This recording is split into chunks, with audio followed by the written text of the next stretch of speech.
Fit of the arm মেশিনে যদি এরকম লুপার এবং নিডলের সাথে স্পেস থাকে সেটা কিভাবে কমাবেন আমি আপনাদেরকে একটু প্রসিডিউরটা দেখাচ্ছি। আর এটা কেন কমাবেন, আমার এই মেশিনটা স্কিপ করে, স্কিপ প্রবলেম সলিউশন করার জন্য আমি এটাকে খুলেছি। কারণ হচ্ছে দেখুন এই স্পেসের কারণে আমার যখন নিচের দিকে নিডলটা নামে তখন ট্রেটাকে ক্যাচ করতে অসুবিধা করতেছে বা স্কিপ বন্ধ হচ্ছে না। তো এখান থেকে আপনি এটাকে এভাবে নাট দুটো লুজ দিয়ে দিতে পারেন। এখানে অনেক সময় দেখা যায় কি 2 মিলি লিঙ্ক স্ক্রু থাকে, অনেক সময় ফ্ল্যাট স্ক্রু থাকে, এক এক মেশিনের জন্য এক এক রকম। আর এখানের যে মেজারমেন্টটা সেটা হচ্ছে নিডের জন্য একরকম, ডেনিমের জন্য একরকম।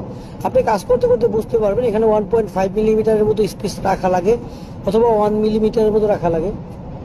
তো আমি যেটা করেছি এখানে আমি একটু স্পেসটা কমিয়েছি, কারণ আমার নামার সময় থ্রেডটাকে ক্যাচ করতে পারে না নিডিলে।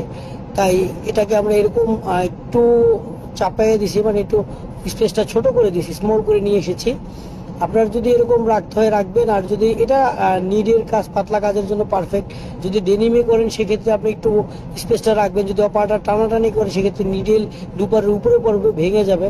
তো এটা কাজের উপরে ডিপেন্ড করে। আশা করি আপনারা বুঝতে পেরেছেন। যদি আপনাদের স্কিপিং প্রবলেম থাকে বা লুপারের সাথে নিডেলের সাথে স্পেস ঝামেলা থাকে সেক্ষেত্রে আপনি এখান থেকে খুব সহজে এটাকে অ্যাডজাস্ট করে নিতে পারেন।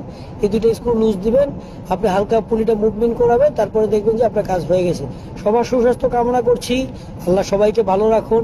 আসসালামু আলাইকুম ওয়া রাহমাতুল্লাহি ওয়া বারাকাতুহু।